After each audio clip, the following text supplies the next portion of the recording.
মুঠো ডাল ভাত খেতে পারলেই যথেষ্ট। সুপ্রিয় দর্শক, আসসালামু আলাইকুম। জীবন গল্পে আপনাদের স্বাগতম। ক্যামেরার সামনে ছোট্ট একটি বোন রয়েছে, তার জীবন গল্প আজ আমরা বলবো।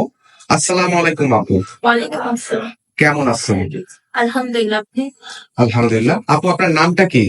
সিনথিয়া, সিনথিয়া। গ্রামের বাড়ি কোথায়? বরিশাল কোয়াঘাট। বরিশাল কুয়াকাটা। আপনার পরিবারে কে কে আছে? আমি, আমার আম্মু, আমার ভাই। আপনার বাবার কি হয়েছে? আমার আব্বু আম্মু ডিভোর্সিড, আমার সৎ বাবা আছে কিন্তু না থাকার মতোই। বর্তমানে আপনি কার কাছে থাকেন? আমার কাছে না। আপনার আম্মুর কাছে থাকেন? জি। আপনার পড়াশোনা কতটুকু আপু? Inter second. আপনার বয়স কত? 24 বছর। 24 বছর। আচ্ছা আপু, আপনার উচ্চতা কতটুকু? 5'2". আচ্ছা, ঠিক আছে, 5 ফিট 2। ওকে। আচ্ছা আপু, আমাদের প্রতিবেদনে আসার মূল উদ্দেশ্যটা কি? একটা ভালো জীবন সঙ্গী পাওয়া, যে সুখে শান্তিতে আমাকে সবসময় আগলায় রাখবে, 5 ওয়াক্ত নামাজ পড়তে দিবে, পর্দা করতে দিবে, ভালোবাসবে, ভালো রাখবে। আপনি মূলত কেমন জীবন সঙ্গী চাচ্ছেন? যে আমাকে জীবন সঙ্গী বলতে যে ভালো, যে আমাকে অনেক আগলে যত্নে সুখে শান্তিতে রাখবে, এরকম। আচ্ছা, আমাদের ভিডিও তো অনেক প্রবাসী ভাই দেখে, দেশ ও বিদেশ থেকে। তো এমন কোনো ভাই যদি আপনাকে পছন্দ করে থাকে, যার বয়স 50 বা 50 কিংবা 60 বছর, আপনার কোনো সমস্যা আছে?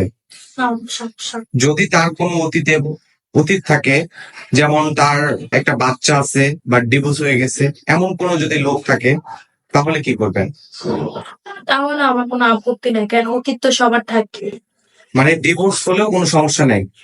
আচ্ছা, আপনি মূলত মানুষটা কেমন চাচ্ছেন একটু আরেকবার বলেন সংক্ষেপে। আমি একটা ভালো মানুষ চাচ্ছি, যে আমাকে যত্নে ভালোবাসা দিয়ে আগলে রাখবে, কেন ছোটবেলা থেকে অনেক কষ্ট বড় হয়েছি। চাই একটা ভালো স্বামীর সংসারে যে নামাজ পর্দা সুখী সংসার পেতে, এই। আপনি এমন একটা স্বামী চাচ্ছেন যে স্বামীটা আপনাকে পর্দা করতে দেবে, তাই তো? আপু, আপনি 5 ওয়াক্ত নামাজ পড়েন? হ্যাঁ। নামাজ পড়েন সত্যি? হ্যাঁ। কোরআন শরীফ পড়তে পারেন? হ্যাঁ। আপনি কি মাদ্রাসা লাইনে পড়ছেন না জেনারেল লাইনে? আমি মাদ্রাসার লাইনে। মাশাআল্লাহ, মাশাআল্লাহ। আচ্ছা আপু, আপনার সাথে যোগাযোগ করবে কিভাবে? আপনাদের সাথে করলেই হবে। আপনার পার্সোনাল ফোন নেই? না, আমার পার্সোনাল ফোন নাই। সুপ্রিয় দর্শক, খুব অল্প সময় কোনো জীবন গল্প বলা যায় না। এই বোনটির সাথে যদি কেউ যোগাযোগ করতে চান, ডিসপ্লেতে দেওয়া একটি নাম্বার রয়েছে, আপনারা যোগাযোগ করতে পারেন। ইমো হোয়াটসঅ্যাপ দুটি আছে, আপনারা যোগাযোগ করতে পারেন। আচ্ছা আপু, প্রতিটা মেয়েরই একটা স্বপ্ন থাকে, আপনার স্বপ্নটা কি? আমার স্বপ্ন হলো ভালো স্ত্রী হওয়া, ভালো মা হওয়া। ও আচ্ছা আচ্ছা। যাক, এই বোনটির একটা স্বপ্ন, ভালো একটা স্ত্রী হবে বা ভালো একটা মা হবে। ওকে আপু, ধন্যবাদ। আসসালামু আলাইকুম।